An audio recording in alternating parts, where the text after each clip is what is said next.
Online people, good morning. Good morning. We'll start. We'll start with the session. I'm just going to. Okay, I'm just going to share my screen. We'll start with the session.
We'll start.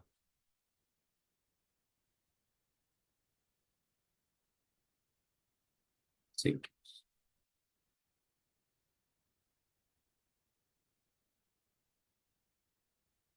So in the previous session, we got to know about how to understand about Spring Bean life cycle. Okay, so just I want to open the code.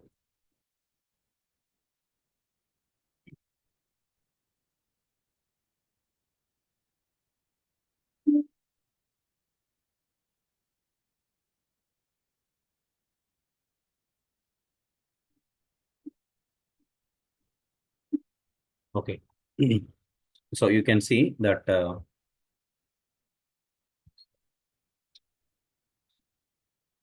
start with Eclipse. STS.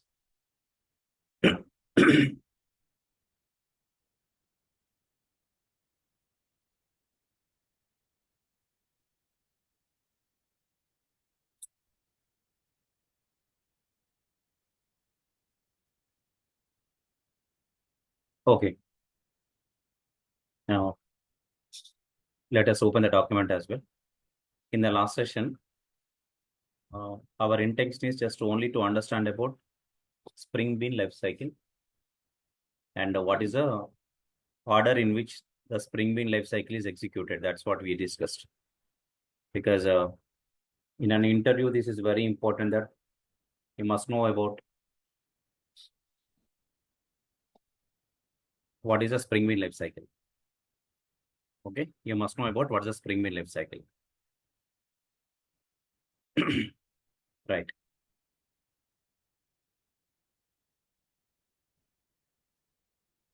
So in the last session, we got to know about all those things. Today, we are going to continue with it. Yeah. So if you look at this code, guys, in the yesterday's class, okay, in the previous class, this is what we discussed in the previous class. Okay. So this is an example which is related to Spring Bean life cycle, where I told there are four stages or four states in the Spring Bean life cycle.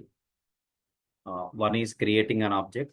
Second one is initializing the object. Third one is service, and the fourth one is destroy.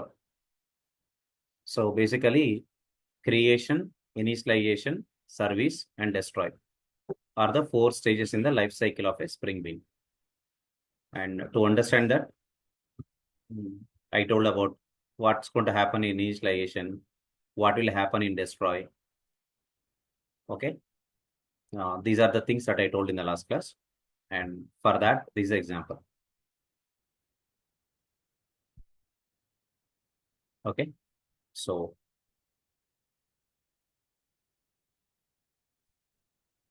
here I included statements which are related to initializing bean and disposing a bean. But at the same time, I also need to add the statements which are related to interface injection.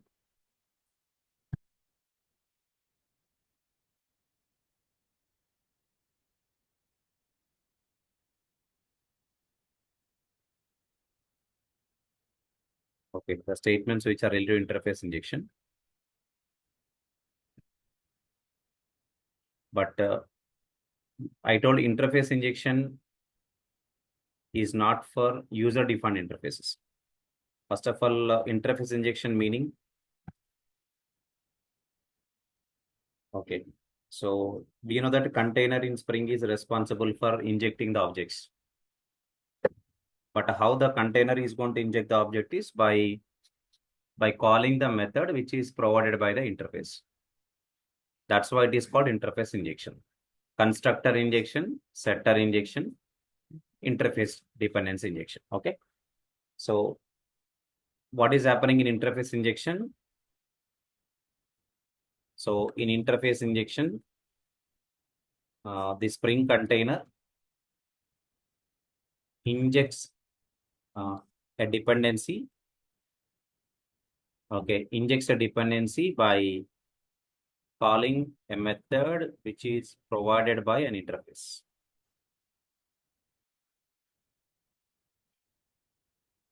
Okay, that's how it is interface injection. Okay, the Spring container injects a dependency by calling a method which is provided by an interface, and that is actually called as interface injection. This is called interface injection, right? Good. But I told for custom interfaces, interface injection is not supported. And interface injection supported for only for 2 interfaces.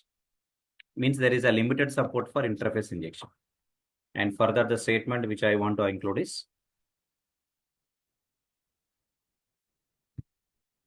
Spring has a limited support for interface injection.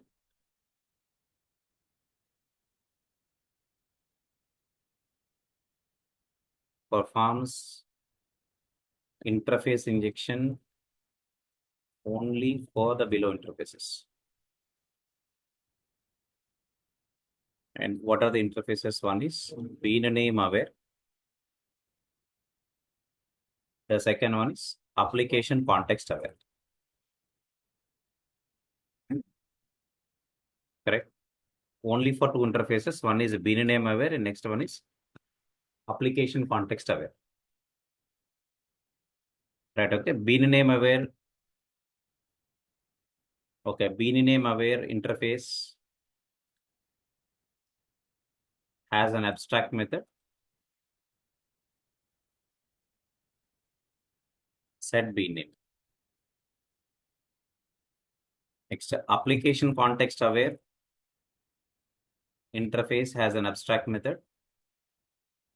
Set application context. Okay. Bean name aware has an abstract method. Set bean name.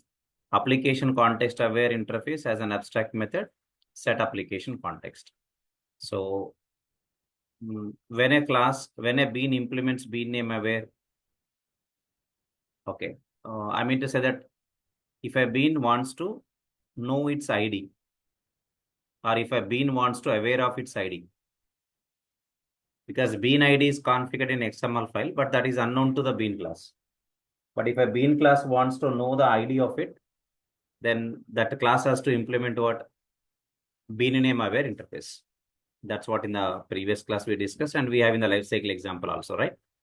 So by calling the set bean name method, what container injects? The bean ID. The bean ID, right? By calling set application context method, the container injects the application context object, right?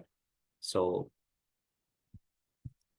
by calling bean name awares, I'm writing a apostrophe letter. by calling bean name aware set bean name method.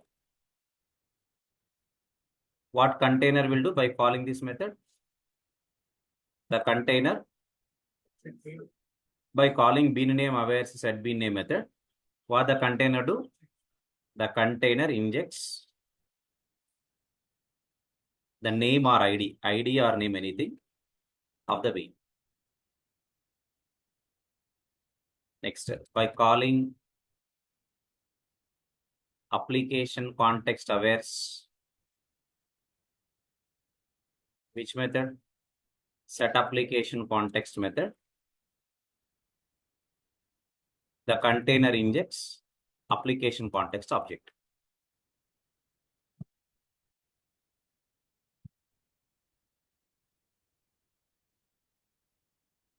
To the bean. Okay.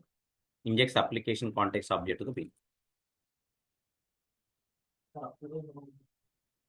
This good question. Expecting that question actually. Normally, container is also application context only. No? By calling set application context, what I'm saying now, the container injects application context object. Who is the container? Application context only is the container. By calling this method, what container injects? Application context. What does it mean now? Simply it is injecting its object. That is called this. This refers what? The current object. So which means application context is going to inject its object only to the bean. That's called this. Good. So by calling application context aware set application context method, the container injects application context object to the bean. Okay. So these two methods are the only two things that interface injection will provide. If any other statements required, then I will add later here. Next, after this, we started our discussion with a concept called what? Bean life cycle. Bean life cycle. Now, this is the last topic. Example is there with us. We'll see that. Bean life cycle. It is very important. Bean life cycle. So, you know what this bean life cycle is containing? Okay, this bean life cycle is containing 4 stages. The bean life cycle is containing 4 stages. And what is the first stage of bean life cycle? Okay, first stage of bean life cycle is called creation. Okay, what the life cycle first is creation. Okay, second one is initialization. Third one is service. Fourth one is destroy. These are the life cycle stages of a Spring Bean. Creation, initialization, service, and destroy. Creation, initialization, service, and destroy. What are these 4? These are the different stages in the bean life cycle. Creation, initialization, service, and destroy. Good. So, who creates a Spring Bean? Container. Object creation is taken care by container. Container creates object. And once object is created, next it is going to do initialization. But to complete initialization, there are 5 steps. There are 5 steps. I told already those 5 steps yesterday.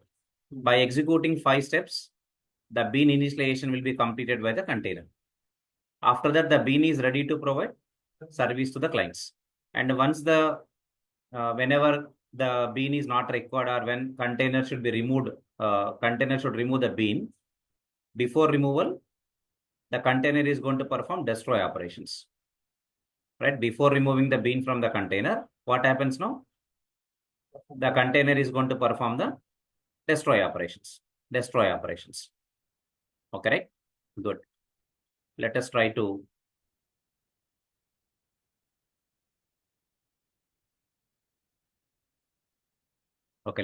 add some statements, then code I will copy to understand that. Okay, right. So, of course, for each bean, means what? By loading a bean definition from the container, by loading a bean definition from the XML file. By loading a bean definition from the XML file, what the Spring container will do by loading the bean definition? it is going to create the object by loading a bean definition from the XML file. The Spring container creates an object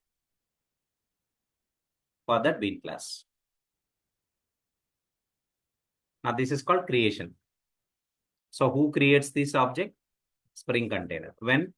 Whenever we start the Spring container, that is whenever you create a application context object, nothing but you are starting the Spring container by using that statement. At that time, we are providing the XML file as a parameter. And when you pass an XML file as a parameter, then it will start loading all the bean definitions from the XML file. After loading all the bean definitions from that XML file, next what is going to happen? The container is now going to create the object for the bean class. These are all things will happen whenever you write the first statement. For the first statement you are writing in the code in the main class, application context, CTX is equal to, or context is equal to new class path XML application context of, you are providing some file name. Yes. At that time, in that statement, what happens during that statement? When that statement executes, all the bean definitions are loaded from the XML file. And then the container is going to start creating the objects. And the container is also going to perform the initialization. All these things will happen in that one statement only.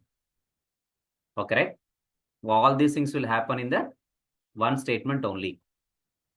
That one statement will perform what plus what? Creation plus initialization. What's the statement? See, you are writing like this now. What are you writing?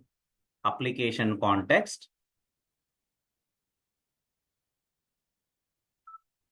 You are writing like this now. Application context. Let's say context, sorry. Application context, na? C capital letter. Application context. Reference variable name. It could be any name. It could be CTX. Variable names is your choice. Provide a meaningful variable name. This is called identifier. Variable name is called identifier. Follow the identifier rules. Java identifiers rules are there, right? Identifier should not start with a digit, right? Identifier can start with underscore also, dollar also. Like that, identifier rules are there in very basics you learned in Java. So as per that, so you can follow some identifier rules. Variable name is always identifier. It could be primitive variable or it could be the reference variable. Class name, variable name, method name, these are all identifiers. Interface name, enum name, these are all called identifiers. Okay, follow some identifier rules. Application context. Context is equal to, you have to write like this, new, what are you going to write? Class path XML application context.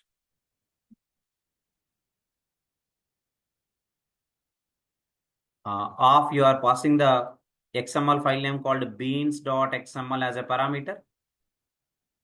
Actually, when the statement executes, means whenever the Spring container object is created new. Okay, right. So, new class path XML application context of beans.xml means you are creating the object of which class? You are creating an object of class path XML application context. Very good. And new is a keyword that could be used for creating the object. After new, this is your class name. And you are also providing a string parameter. You are passing a string parameter. This is called, you are calling the constructor. This is called what you are calling the constructor. Because class name and constructor name both are same. So after new, whatever you write, that is called, you are calling the constructor. For example, if you are writing employee E is equal to new employee of, let's say employee number 7101, employee name is John, and say salary is 5,000. For example, you are writing like this. Tell me, new is a keyword used for creating the object. But after new, whatever you write, this is for calling the constructor. So means in the object creation statement only, constructor is also executed. So means in a one statement, what happened now? Object is created as well as constructor is also called, executed. So tell me, this is called calling the constructor only. Class path XML application context of you are providing one parameter of type string. Nothing but this is called calling the constructor. So in the constructor of application, this class path XML application context. In the constructor of this class path XML application context, there is a lot of logic available. What's the logic available? First, it is going to read the information, all the bean definitions from the XML file. You are providing some XML file as parameter. Then in the constructor of this class, what it will do first? The constructor of this class will do what? First, it is going to load all the bean definitions from the XML file. Okay, bean definitions means bean tags. You can have multiple bean tags in your XML file. Each bean is called bean definition. There could be multiple bean definitions also available in XML file. So what the constructor will do, what the constructor of this class will do, it will load all the bean definitions from the XML file. Okay, right. After loading all the bean definitions from the XML file, actually, what actually happens is for each bean definition, all these ID, class, and also its constructor or property, all this information will be stored into bean definition object. There is a class in Spring actually. This is internal thing, not required, but still you can at least understand. What object? Bean definition object. For one bean definition object is created. Like that, first what happens? All the bean definition objects are created. Okay, right? And after creating the bean definition object, the container will identify which bean depends on what. Which bean definition depends on another bean definition. Then the container is going to create the objects and also going to inject the dependencies. These are all the steps will complete automatically in this one line of code only. Means in this one line of code, if you write, what is going to happen? Object is created, dependencies are injected, and all 1, 2, 3, 4, 5 steps are there for initialization. All the initialization steps are completed. Means if this one line is executed in our program, which means in the life cycle, 2 stages are completed. What are the 2 stages completed? Creation and initialization. That's what I'm saying. That is the only thing. If you remember, that's well and good. Okay, that's what I'm trying to say. Okay. Now tell me, by loading a bean definition from the XML file, the Spring container creates an object for the bean class. Once object is created, next what container will do? It will start initializing the object. During initialization, how many steps are executed? 5 steps are executed. So I want to say,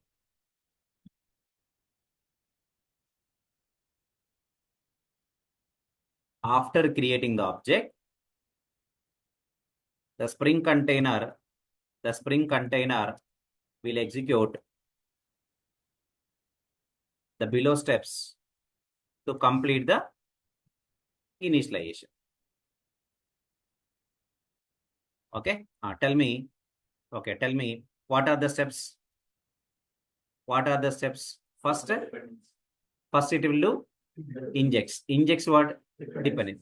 So first what? Dependencies are injected.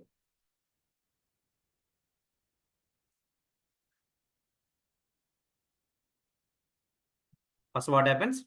Dependencies are injected. It's what in the last class we discussed about life cycle. Now, tell me, after injecting the dependencies, next what the container is going to verify? Bean name aware. Suppose if a bean name aware is implemented, then which method is called? Set bean name method. So it is now after injected dependencies. If bean name aware is implemented, then calls which method? Set bean name method, comma, injects the bean ID. Bean ID or name. I told in XML you can add ID or name attributes. Next, what is the next verification? if application context aware is implemented, okay, then calls which method? Set application context method. Set application context method injects the application context. Application context. Fourth one. 1, 2, 3 is okay. Fourth one. Next one. If which interface? If initializing bean is implemented, then calls after properties set method. Next, if custom init method is configured, then executes it. Tell me how to configure the custom init method. By adding init hyphen method attribute in the XML. You know that the custom init method is configured, then executes it. Now you tell me these 1, 2, 3, 4, 5 steps comes under which part? Initialization. Tell me in our code, this creation plus initialization, everything will happen in one line of code only, right? Now once this initialization is completed. Sorry? 2 and 3 optional only. That's what I'm writing. If this interface is implemented, then it will call. If not implemented, not called. 1, 2, 3, 4, 5 all are same. Even dependencies are also same thing. If I am writing a class, I don't have any dependencies. Dependencies are not exist. Dependencies are not injected. All these steps are optional only. If dependencies are there, injected. If no dependencies are there, not injected. So bean name aware is implemented, then it will call. Otherwise, it won't call. You will not get any error. No error or nothing. That's what you need to understand. I told already in the last class. Generally, now we are writing something like SOP statements. But when you are writing beans, we are going to write log statements. When you are writing a log statement into the log file, we also want to add ID of the bean into the log file. Bean ID we need to add to the log file. So in that case, your bean must know its ID, right? So how a bean can get its ID? By implementing bean name aware. And coming to application context aware. Actually, who will inject the bean dependencies? Container, Spring container. At the same time, Spring also will tell or will also provide a facility for the bean is it can also read its dependency object from the container. So actually the Spring container injects the dependency object, that's for sure. Another way is a bean can also read its dependency object from the container. Nothing but what it can also perform dependency lookup. Suppose if a bean wants itself to get the dependency object from the container, then what? It need application context. How? From where a bean can get its dependency object? From the container. From the container. Actually, a bean has a dependency object. Actually, who will inject the dependency object? Container. For that, you should define a setter method or you should define a constructor. For example, the bean class is not defining any setter method or not defining any constructor. It has a dependency, but you don't want to define a setter method. I don't want to define a constructor to inject the object by container. Its requirement is what? Itself wants to look up for its dependency object. Then it need application context. Then that class need to implement application context aware. So that what object is injected? Application context object injected, container object. If a container object is available, then bean can look up for its dependency object or not. Yes. So generally, in Spring, 99.99%, who will inject the dependencies? Container only. Spring container only. Okay. But still, Spring is also providing a choice for the bean. What's the choice for the bean? You can look up for your dependency object if you want from me. In that case, tell me what is required for the bean if it wants to look up application context is required. So in that case, it should implement what aware? Application context aware. So that what is injected? Application context object is injected. Using that application context, it can look up for the bean or not? Yes, but 99.9% it won't happen. Everything is in Spring only. Okay, right. That's just facility available. Okay, right. Similarly, initialization concept. So basically, these 1, 2, 3, 4, 5 are if conditions.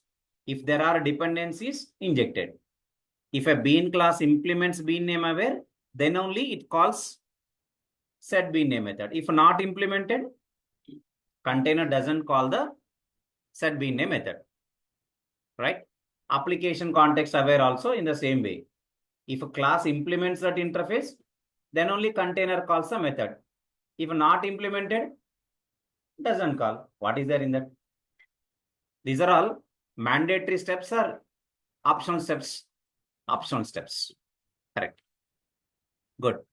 Now once dependencies are injected and all the steps are completed, we say that initialization is completed. Okay, once initialization is completed, now this bean is ready to provide the service to the clients. Okay, once the dependencies are injected, once initialization is completed, now the initialized object is ready to provide service. Ready to provide service to whom? Clients. Which means what? Client means any class. A client can invoke the methods and get the outputs. Okay. So first what happens? Creation. Next what happens? Initialization. Next step is service. Container will invoke the services of the bean or clients will invoke the services? Clients. Okay. Now the bean is ready to provide the services to the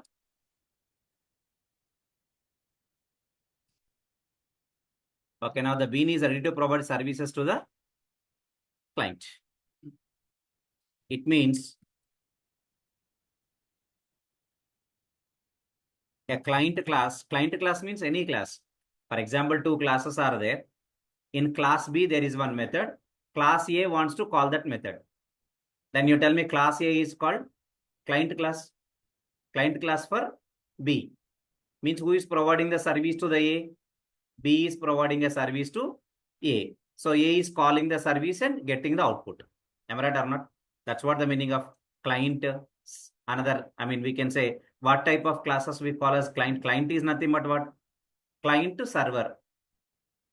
Okay, what is the meaning of client to server? Server means what? Server means which provide a service. Okay, client means what? Client means what? Okay, who need a service? Client is nothing but what? Who need a service? Who need a service is client. Who provide a service is server. Able to follow me, right? Are able to get my point? Right, okay. Try to understand now. Take a restaurant now. Okay, restaurant you take now. Restaurant is providing service. Restaurant is providing service. Customer want that service. Customer is the client. Restaurant is the server. Am I right or not? Client is the customer. Restaurant is the server. Server means which provides service. Which provides service, right? It is providing a service called biryani service. For example, who needs that service? Customer. Customer is the client. Customer want biryani. Who is providing the biryani? Restaurant is providing the biryani, which is called server. Restaurant is a server. Customer is the client. Everything is like that only. Okay, right?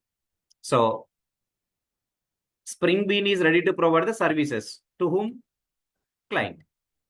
Means what? Client class will invoke the services of the bean. The client class will call the services of the bean. As a customer, if I go to restaurant, if I order biryani, then only they will serve biryani. Am I right or not? They are ready to provide service. They are ready to provide what? Service. But without, if I don't order a biryani, will they directly send biryani to my home? No, right? If I order, then only they will send a biryani to my home, right? Nothing but what? First, the customer has to request, right? Then server will respond. That's called request response, right? So it means a client class invokes the operations or services of the bean. Services or methods of the bean. Okay. In our terms, methods are there in a class. So client class is calling the methods of the server class. Client class is calling the methods of the server class. Nothing but server class is providing the services to the client. That's what the meaning of this. A client class invokes the services or methods of the bean. Now service is okay. Next.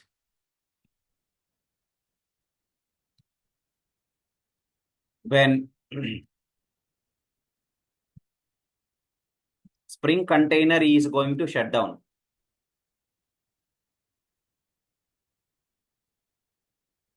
I told in the last class, how do you shut down the Spring container? How can you shut down the Spring container? By calling the close method. By calling the close method, what can you do? You can shut down. You can shut down. When a Spring container is going to shut down, it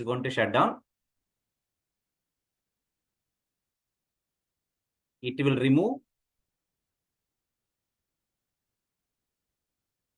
the beans from the container. It will remove the beans from the container. During this, the container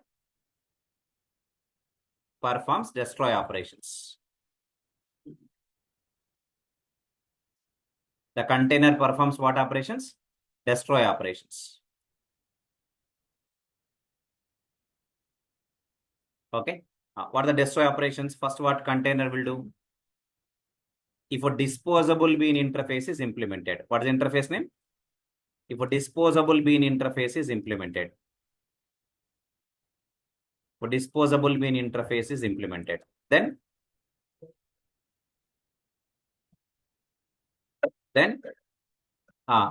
calls which method? Destroy method.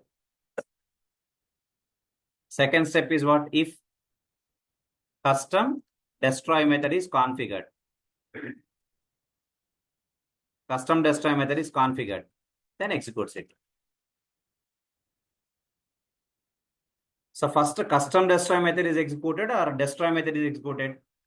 Destroy method. In the order, the same order. First it will verify. The container is going to verify disposable bean interface. If it is yes, destroy method is called. If a custom destroy method is configured, then it is executed. This is called what? Spring Bean life cycle. In the life cycle, how many stages are there? 4 stages are there. Yesterday, we got to know about all these 4 stages called creation, initialization, service, and destroy. Am I clear with you all, guys? Cool. So far, example source code, I will copy paste here. Don't worry. Okay, don't worry, we will copy paste. Now we want to enter, I'll copy paste example source code before I share this class notes to you today.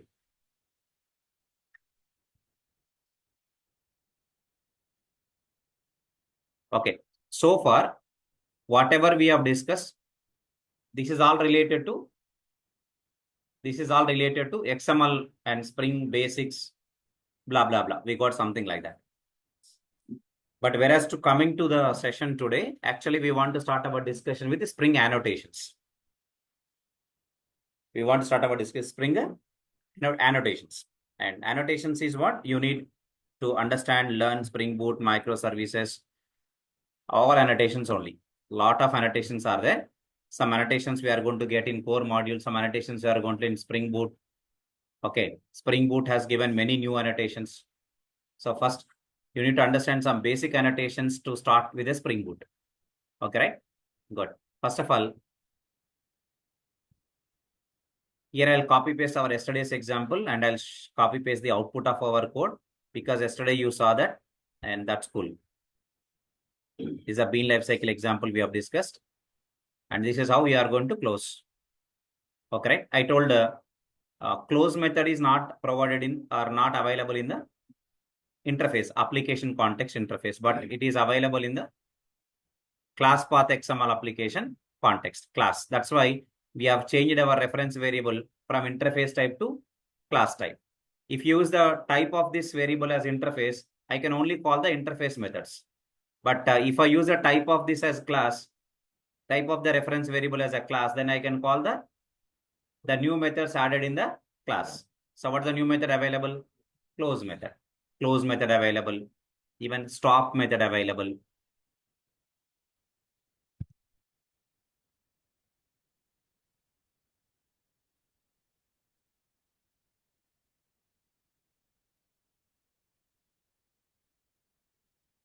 Okay, there is a method available called what?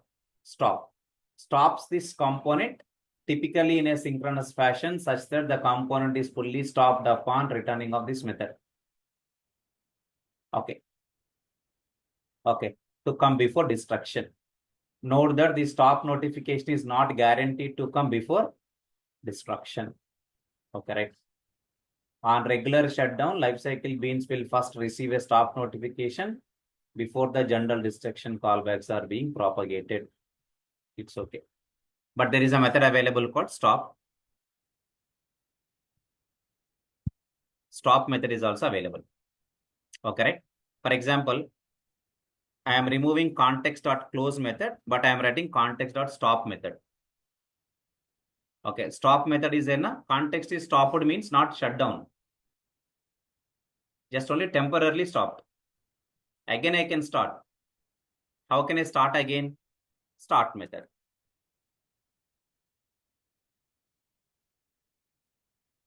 First, what I am doing? Stop. Then I can again say start. Suppose if it is stopped, temporarily stopped. After stopping, you cannot get the bean from the any bean you cannot get from the container. If you want to get any bean from the container, first you need to start. So we can also do stop start. Stop start is permanent close or temporary close? Temporary close. Temporary close is called stop. So you can restart by calling start method again. But close means what? Permanent close. After close, can I call start again? No. No, that's a difference. That's a difference. Okay. Suppose I want to execute this code now.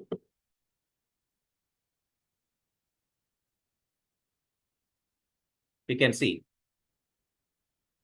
this is object created. These are all what? Initialization steps. This is called service. But where is destroy? Container is temporarily stopped. If a container is stopped temporarily, the beans are not destroyed from the container. Am I right or not? The beans are not destroyed from the container. When beans are destroyed from the container? When you shut down the container. How to shut down the container? By calling close method. Close method. That's what I just want to show. I thought of showing this to you. What I'm trying to say is now,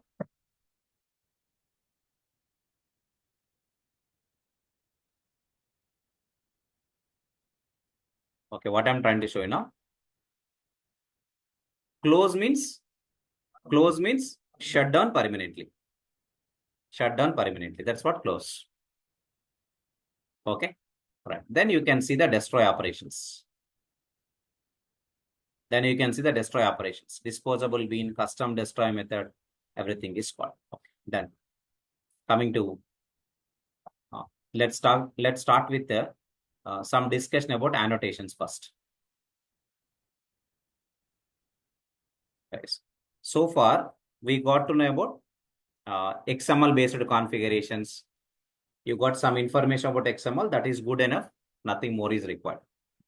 And I told there is a concept called bean scope. In annotations also, there is a scope annotation is provided. I mean, scope annotation is available.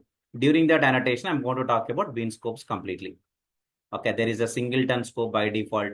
The default scope of a Spring Bean is called singleton. Prototype. What's the difference between singleton and prototype? These are the definite questions, guys. Yeah, these questions you are going to get in interview. It's a mandatory questions. That's why I will explain in detail about the scopes available in Spring. Bean scopes we call it as. So we are going to discuss the scope annotation. But first we want to understand about a concept called Spring annotations. Very good. So from now we want to enter into annotations topic. First of all, we need to understand about why annotations are introduced in Java. First, we need to understand about why annotations are introduced. Okay. So first of all, what is the use of an XML file in a Java application? What is the use of an XML file in a Java application?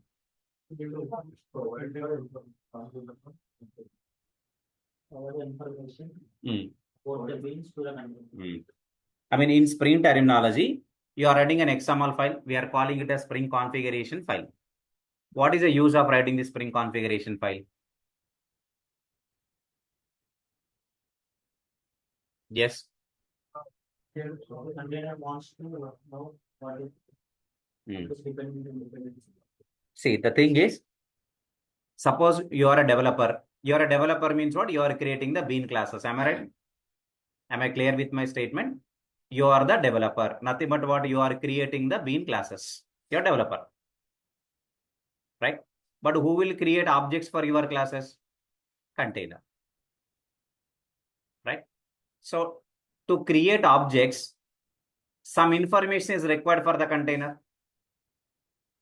Some information is required for the container. Am I right or not? You are right. Without knowing anything, how container can create objects for your classes? Classes you are writing.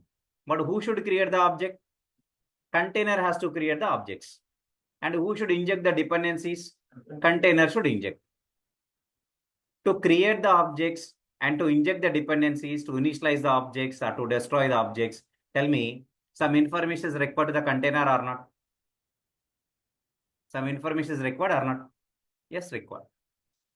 So how do you provide this information to the container? Am I right or not? How do you provide this information? Actually, this information is called metadata. What data? Metadata. You know, metadata is a common word. Metadata has a definition also. What is a metadata definition? I didn't understood anything from this statement. Then how can you explain me? Data about data is called metadata is a bookish statement. I agree. So can you tell me in other way by taking an example to understand what is metadata? How do you explain metadata to me? Data about data is called metadata. I agree. Definitely 100% this definition is correct. Understood. You can store the image. You can store directly only the image part. From that we can from that image address how many pixels, what is the size of the image in the pixel color. This is the metadata about the image. Okay. This method. General example. Sir, we all eat Lays chips, na? Lays packet. Panda of Lays. తింటాం కదా lace తింటా మీరు lace అప్పుడప్పుడు నేనైతే తింటా నాకేం మాటం లేదు నేనైతే గ్యారంటీ తింటా ఓకే అప్పుడప్పుడు తింటా కురుకురే కూడా తింటా అప్పుడప్పుడు okay very good so Lay's packet you take Lay's packet that lace packet cover, on top of the cover some information is given, manufacturing date, batch number, expiry date is given or not, and also what I can say, some ingredients, okay, how many calories, blah blah blah, iron, or if any nutrients are there. For example, some information is given on the lace packet chip cover, right?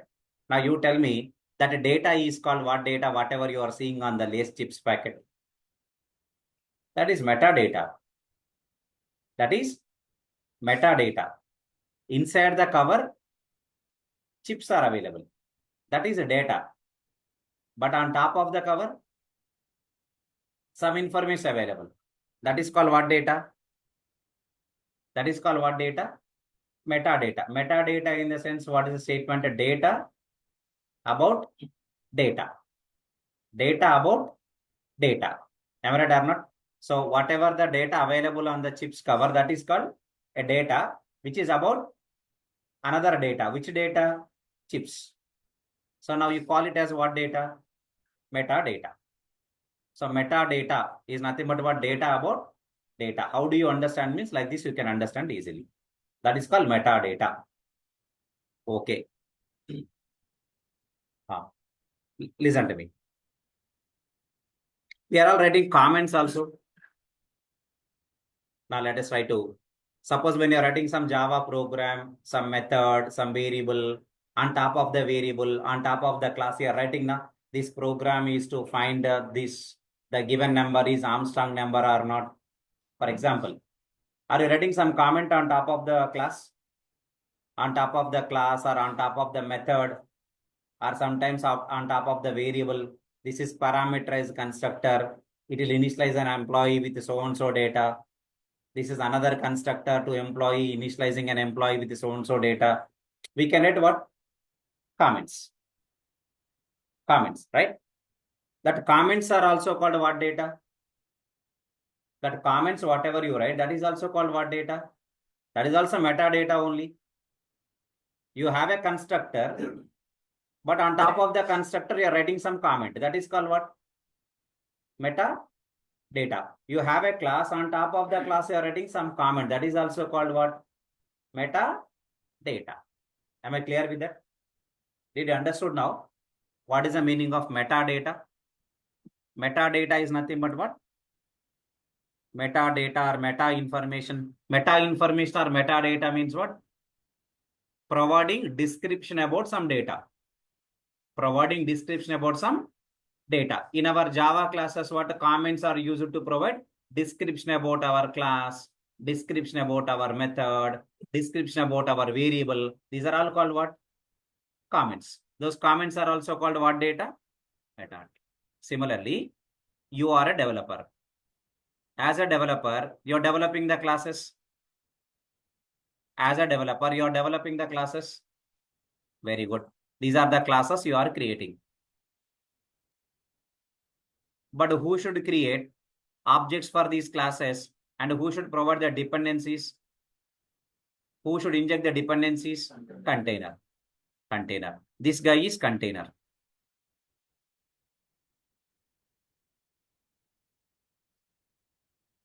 This is container. The question is now,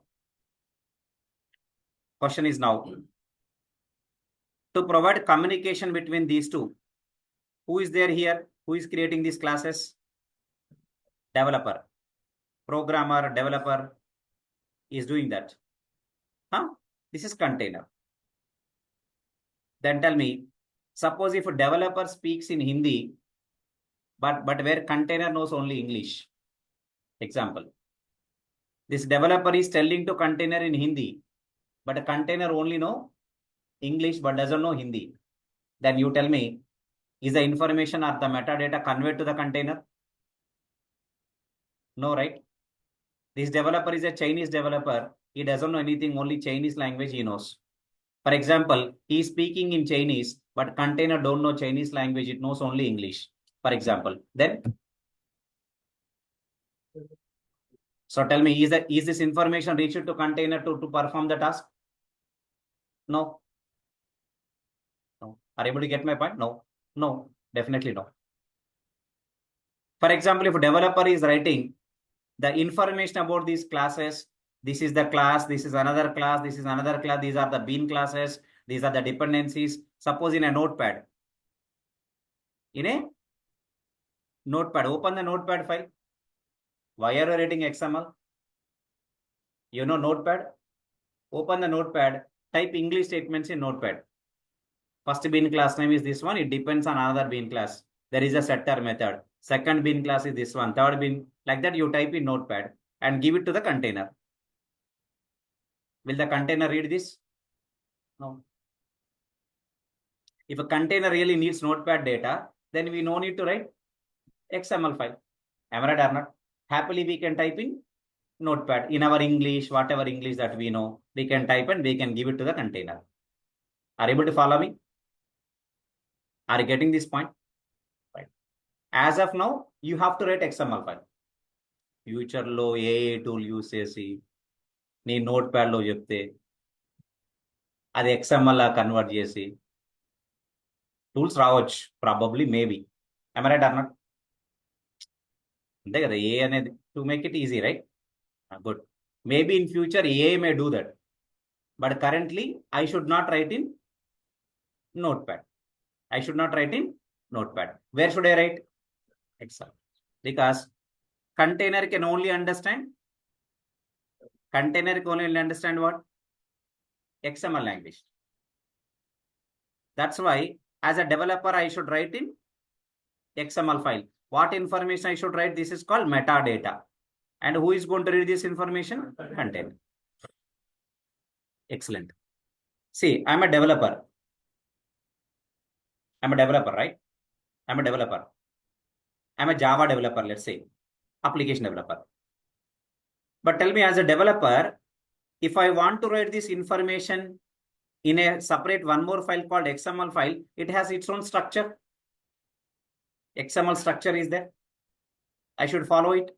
And for that, first of all, as a developer, I should know something about XML. Are you able to follow me now? Very good. What happened later? These are your classes.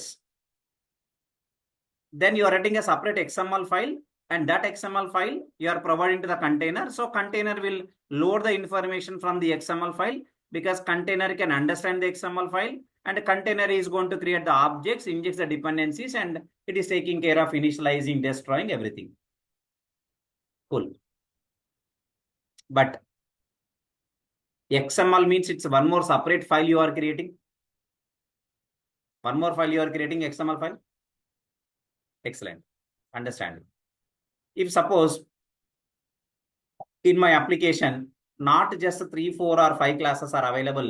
Let's say, for example, I have totally 700 classes. It's a very big project. 700 classes are available. Assume that. 700 beans. Bean classes, 700 classes are available. Then I have to write all these classes information into what? XML file. Then this XML file is going to look very complicated. Okay, to make it easy, in Spring, I can also write multiple XML files. Let's say, for example, I have created 10 XML files. How many? 10 XML files. In each class, in each XML, I want to configure 70 classes. I can create 10 XML files, I can create, no problem. In Spring, it is allowed. Not like a 1 XML, 2, 3, 4 XMLs also we can create. Able to follow me? Yes, we can create. Suppose 10 XMLs. But you tell me, maintaining these many XML files is difficult. And tomorrow, if there is an issue occurred because of some issue or because of some error at some class, for example, that class is 596, some class 596, for example. Then I should open the respective XML file where it is available, and I should start doing some changes again, which means XML is okay, but XML is complicated. Moreover, these are your classes. You are writing their metadata in one more file. Na? Means what? Classes are in one Java file. Their metadata is in another file. 2 separate files. So, to reduce and to eliminate the use of XML configurations, because XML configurations are complicated. Okay, are complicated because XML itself is a complicated technology. if you are missing any quotes, double quotes. Suppose double quotes started, but double quotes not closed. Suppose a tag is opened, but you have not closed the tag. Then you are going to get lot of exceptions. Lot of exceptions you'll get. I'll show you that otherwise. So XML is bit complicated file. We should write very carefully.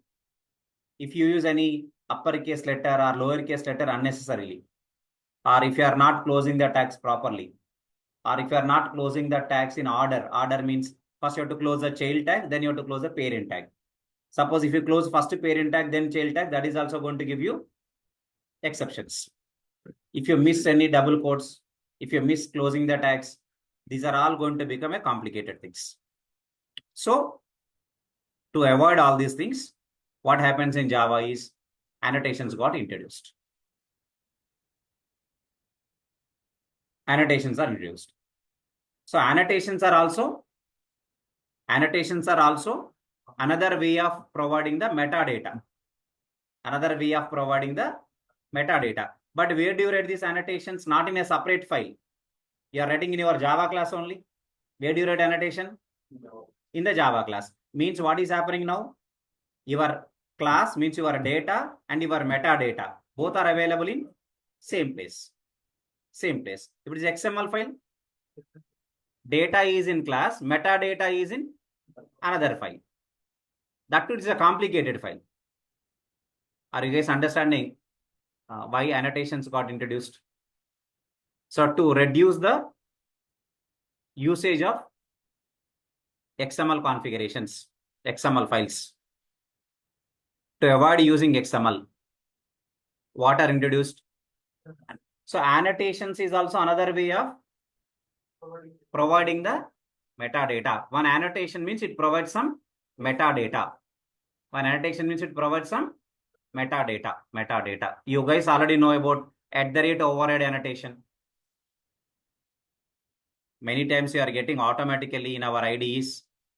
What's annotation? You know, @override. What this @override? It will provide some information to the compiler. What information? This method is overriding.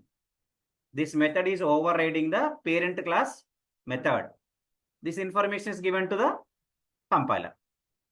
Then compiler will verify, are you properly overriding or any mistakes you are doing? If you do any mistakes in overriding, compiler will generate error. Are you able to follow me? Do you know what's the purpose of @override annotation? Many times you are observing this annotation, right? Very good. Annotation starts with symbol. Annotation name starts with uppercase letter. Override O capital na. Every annotation name starts with. Every annotation annotation name starts with uppercase letter. Uppercase letter.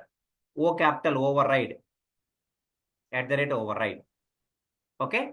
Many annotations are there. Slowly understand. It's important as well. Look at this, guys.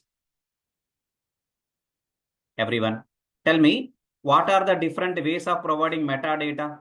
Suppose you want to describe something about. You want to describe something about your class, or you want to describe something about some data. Then you tell me what are the different ways available. What are the different ways available to describe? Okay, one is XML. Second one is annotations. Comments are also there. Comments we write just for providing description about our variables, our methods, for easiness to understand. I mean, in future it will be easy. Suppose if you write comments. Okay, observe it. I'll tell you. And everybody, you try to focus here. What actually I'm trying to explain is XML and annotations. XML and annotations. Both are used for providing metadata. But XML is little bit complicated. And you should write XML carefully. And if the size of XML increases, automatically complexity also increases, right? And second thing is XML is a separate file. So your actual data is in one file. It's metadata you are writing in another file. But now our requirement is what? We want to reduce this complexity. At the same time, we want to provide the data, metadata, everything at one place, at the same place. For that, what is the concept given in Java? Annotations concept is introduced. Okay? Good. Cool. Okay. Annotations important, sir.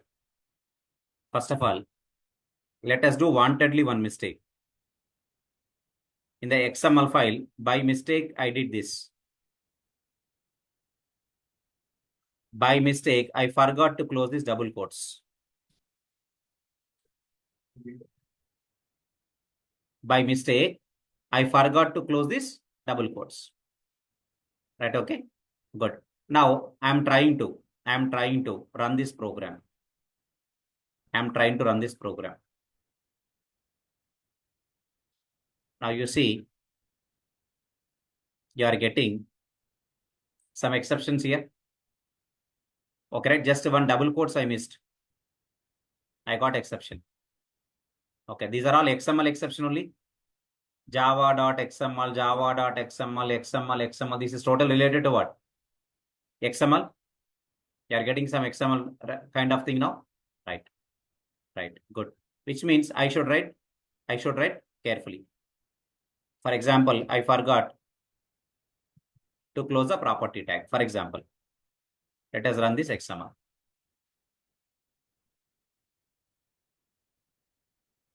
Now again, this is also called all XML related exceptions only. Am I right or not? Right.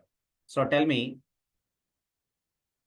just if I forgot to write any closing tag, or if I forgot to close double quotes, then you tell me we are getting a lot of XML exceptions. Okay, right. So XML is a complicated technology. That's why Java has introduced a concept called what? Annotations. Next, one more thing. And do remember this. Why annotation starts with @ symbol? We are discussing some basics today. Why annotation name should start with @ symbol? See, when you write a comment, you are going to start your comment with 2 slashes. Why? Means what these 2 slashes will tell? These 2 slashes will tell the compiler that this line is a comment. You don't compile it. You don't. That's why compiler is not giving any error, because compiler is not compiling this line. How to tell the compiler this is a comment line? You leave it and don't compile it. You skip this line, don't compile. How to tell the compiler? By writing 2 slashes, the 2 forward slashes. This is called comment, right? Similarly, if you write @ symbol, it is an indication to the compiler. What? It is an annotation. So how to tell the compiler that it is annotation? There is a special character provided. What is the special character? @ Am I clear with that? @ Next, one more thing. So again, if you go into annotations, lot of things are there, but I will explain. Suppose, please understand, I am writing one class called, these are all basics I'm talking, okay? Class, there is a class called parent class. Inheritance I'm writing parent class and child class. I have a class called parent class. In parent class, there is a method called public void m1. In the parent class, I have a method called m1. It has some logic. In child class, child class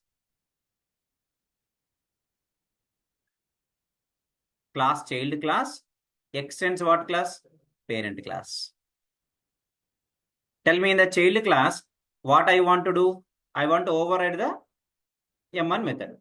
You know already, if you want to override a method, you can override it in the child class only. Am I right or not? If you want to overload a method, you can do it in the same class. Am I right or not? method overloading can be done within same class, but method overriding cannot be done within same class. You can override in the child class. Tell me, I am creating which class here? Child class. Child class extends parent class. In the child class, I'm just writing, or above the child class, I'm writing the annotation called @override. And I'm writing the method like this. And I'm writing public void M1.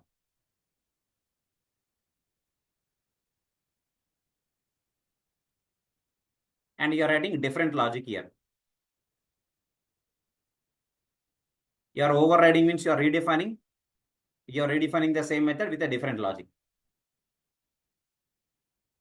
Okay. Now, this is the way how you write in core Java. Am I right or not? I mean, when you are learning core Java, you learn core Java. You learned about dynamic polymorphism, runtime polymorphism. Correct. Now, at the time, this is the way how you are overriding the methods. Am I clear or not? Did I did any mistake here? Did I did any mistake here? Or is it correct way of writing it? Override @override, we have to write above method, not on above class. Okay, it is above the method or above the class? Above method. This annotation, I should not write above the class. Where should I write it? Above the method.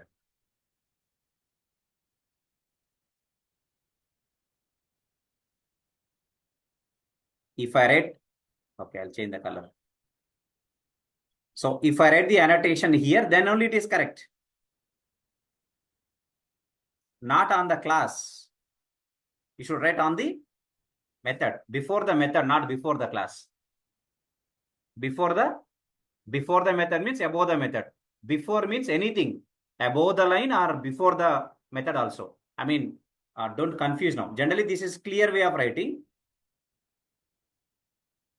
Right? కొంచెం knowledge ఎక్కువైతే ఇట్లా కూడా రాయొచ్చు.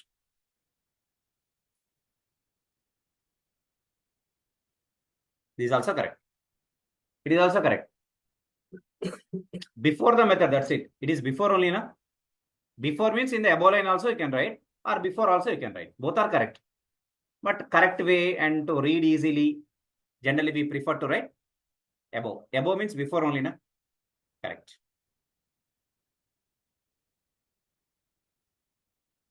Very good.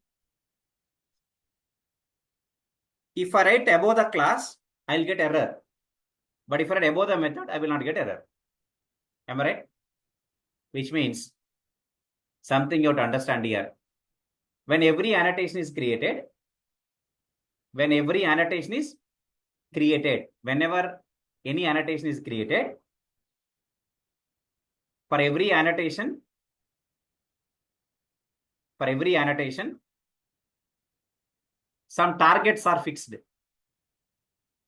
Targets means this annotation should be used only on methods. This annotation should be used only on class. This annotation should be used either on method or class. Anywhere is okay. Or this annotation should be used only on variable. Some targets are fixed.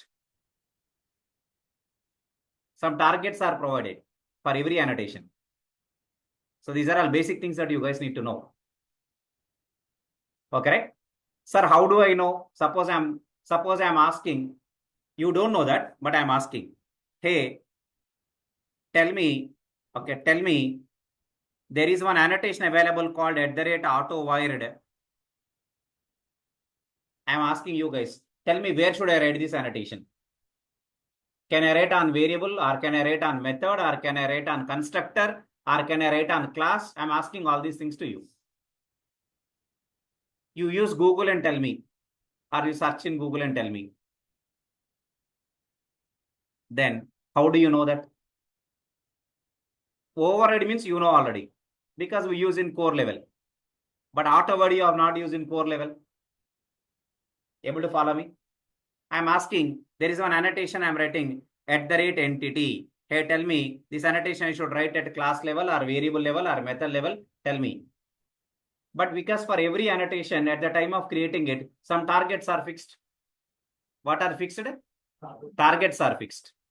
Targets means could be the method is a target, or class is a target, or variable is a target, or constructor is a target, or parameter is a target. Targets are fixed. How do you know that? Very good. See this. I'll show you. First, override annotation, you know. Open the documentation. Open the documentation. Slowly, we'll enter into annotations, guys. If you know the basics, then we'll go into that. Okay.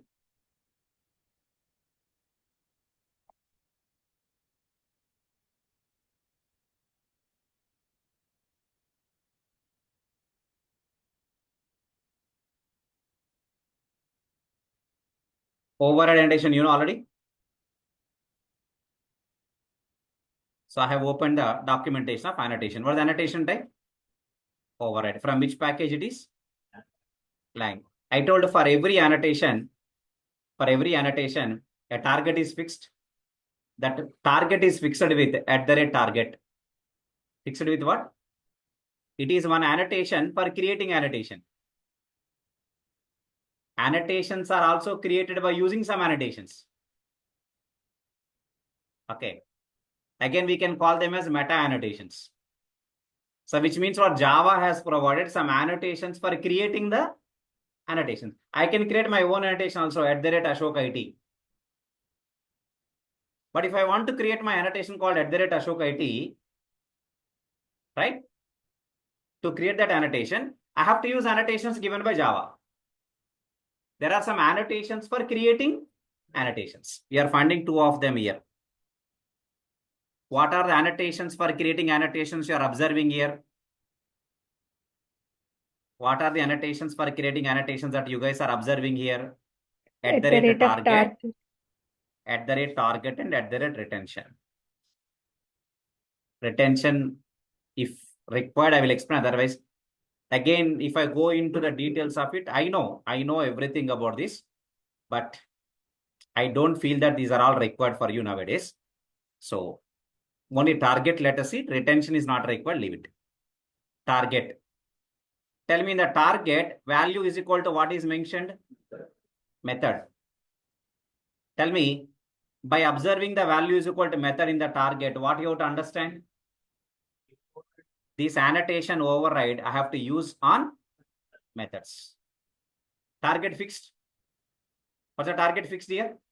Method, which means this annotation I have to use on methods. Am I clear with that? Yes. Try to understand it. Let us open some other annotation to see. Okay. And remember, the special keyword used for creating annotations in Java is @interface. You guys are observing here. You guys are observing @interface. Normally, you know which keyword? How do you create interface? Interface keyword. Interface is a keyword for creating interface. Class is a keyword for creating class. But here what the keyword? @interface is keyword. It's a special keyword only for. It's a special keyword given only for creating annotations. What the keyword? @interface. This is a keyword. Suppose if I want to create my own annotation called AshokIT, which keyword I have to use? @interface only. Public @interface AshokIT. Like that. Okay. So this is a keyword, a special keyword. This is for creating annotations. So every annotation is also like interface, but it's a special interface. Okay, right? Special interface means again it's not normal interface or marker interface or functional interface. Again, it's a special interface. Annotation interface. What's the keyword used for that? @interface. What a target? Target is fixed with which annotation? @target. Value is equal to method means this annotation can be used on Methods. One more example I'll open, and remaining things I'll give you in the next week. Let's say, okay, let us open some annotation from Spring.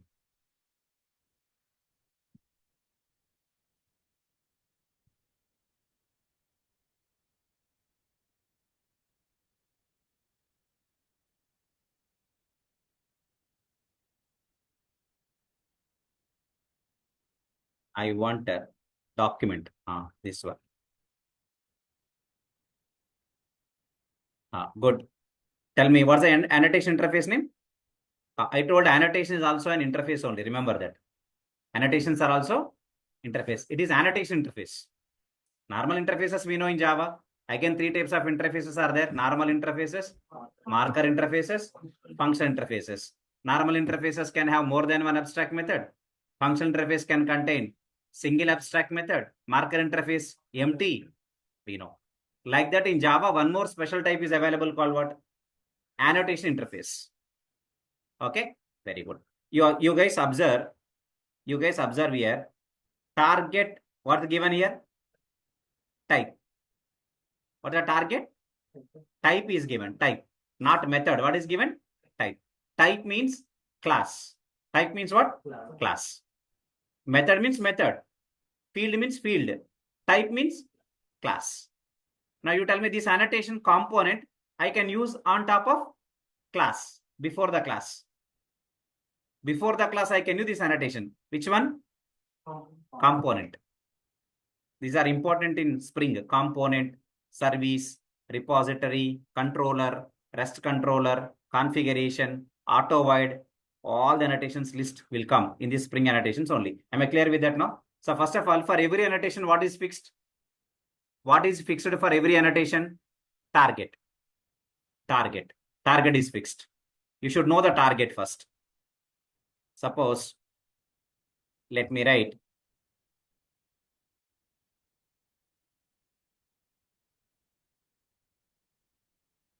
I want to open the documentation only. Not all these things. This one. Tell me what's the annotation interface name? Auto. Now you see the target. What's the target fixed? Constructor, method, parameter, field, annotation type. So first 1, 2, 3, 4 you understood. Constructor means on top of constructor we can write this annotation. Next, before the method we can write, before the constructor we can write, before the parameters we can write, before the variable field means variable. Before the variables we can write, before annotations we can write. Annotation on top of annotation. Annotation type means what? Writing. Annotation on top of annotation. That's called annotation type. Now you tell me, there is one target or multiple targets? Like that for every annotation, what is fixed? Targets are fixed. You should know the target so that you can understand where I can write this annotation, where I cannot write this annotation. Are you able to follow me now? Like this, multiple knowledges are required to understand annotations.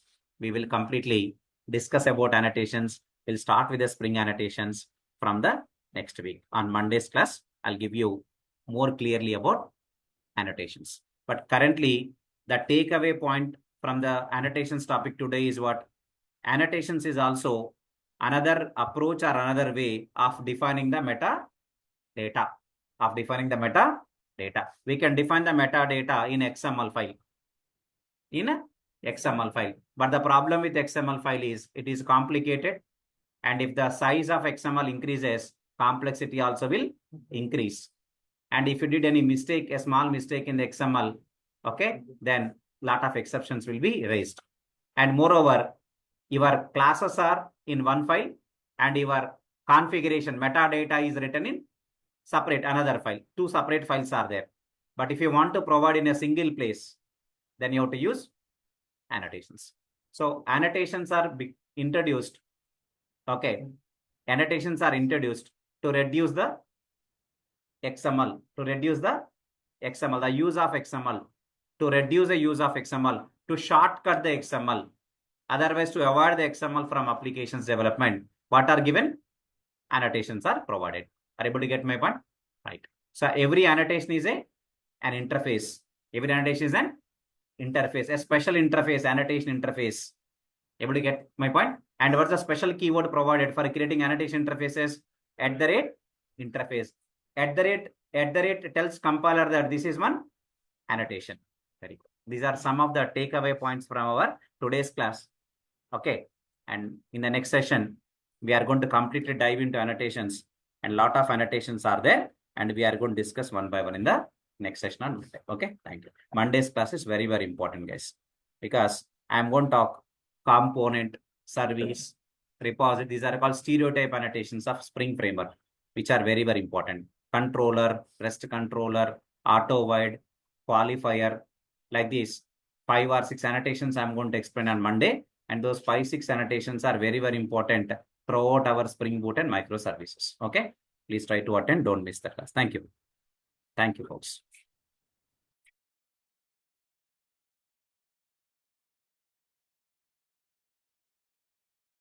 Thank you, sir.